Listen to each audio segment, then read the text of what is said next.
तो चलिए आज एक ऐसी कहानी सुनते हैं जो सदियों पुरानी तो है, लेकिन उसकी सीख आज भी उतनी ही ताज़ा है। ये कहानी है अच्छाई की और उसके नतीजों की। देखते हैं कि कैसे एक छोटा सा नेक काम एक बड़ी मुसीबत में जिंदगी बचा सकता है। चलिए इस तस्वीर की दुनिया में थोड़ा और गहरा उतरते हैं। एक तालाब के किनारे का ये बिल्कुल साधारण सा दिन हमें और आपको जिंदगी का एक बहुत बड़ा सबक सिखाने वाला है। तो कहानी की शुरुआत होती है एक नन्ही सी मधुमक्खी से, जिसकी जान आप कह सकते हैं बस एक धागे से लटकी हुई थी। अब सोचिए, एक मधुमक्खी तालाब के ऊपर बड़े मजे से उड़ रही थी और फिर अचानक संतुलन बिगड़ा और धड़ाम वो पानी में जा गिरी। ये हादसा तो छोटा सा था, पर देखते ही देखते ये जिंदगी और मौत की लड़ाई बन गया। अब जाहिर है पानी में भीगकर उसके पंख तो एकदम भारी हो गए। उड़ना तो नामुमकिन था। ऐसा लग रहा था मानो मौत बिल्कुल सामने खड़ी हो। वो बेचारी बेबस होकर डूब रही थी।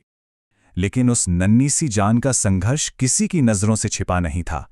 कोई था जो शायद उसकी मदद कर सकता था। जी हाँ, पेड़ की एक ऊंची डाल पर बैठा एक कबूतर वो नीचे पानी में तड़पती इस मधुमक्खी को बड़ी ध्यान से देख रहा था। और पता है कबूतर ने क्या किया? उसने बिल्कुल देर नहीं की, फौरन अपनी सूझबूझ दिखाई। सबसे पहले उसने पेड़ से एक पत्ता तोड़ा, फिर उसे ठीक मधुमक्खी के पास पानी में गिरा दिया। बस फिर क्या था, मधुमक्खी झट से उस पत्ते पर चढ़ गई और इस तरह उसकी जान बच गई। जैसे ही उसके पंख सूखे, मधुमक्खी ने अपने बचाने वाले यानी कबूतर का शुक्रिया अदा किया और उड़ गई। तो पहली मुश्किल तो टल गई थी और उन दोनों के बीच एक एहसान का रिश्ता बन गया था। लेकिन कहानी यहीं खत्म नहीं होती। कुछ दिनों बाद पासा पूरी तरह से पलट जाता है। अब देखिए क्या होता है। तो वही कबूतर अब एक डाल पर आराम से गहरी नींद में सो रहा था। उसे जरा भी अंदाजा नहीं था कि एक बहुत बड़ा खतरा उसका इंतजार कर रहा है। और ठीक उसी वक्त एक शिकारी की नजर उस पर पड़ी।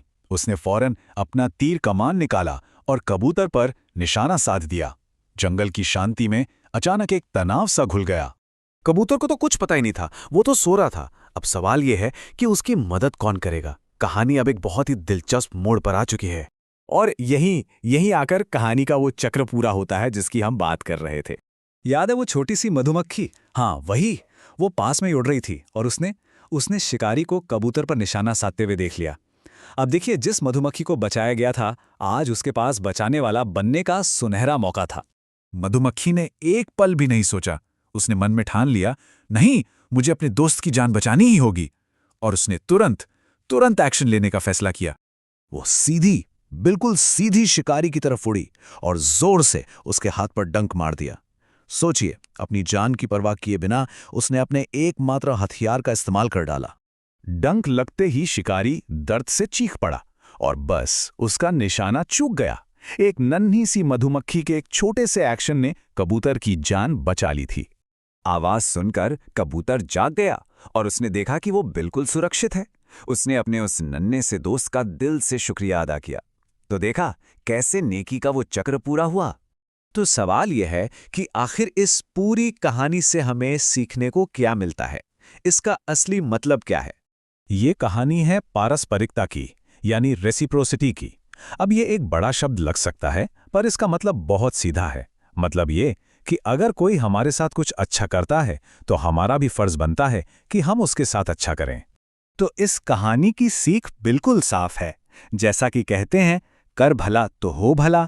कबूतर और मधुमक्खी की इस कहानी से यही पता चलता है कि अच्छाई वो कभी भी बेकार नहीं जाती, वो घूमकर वापस जरूर आती है।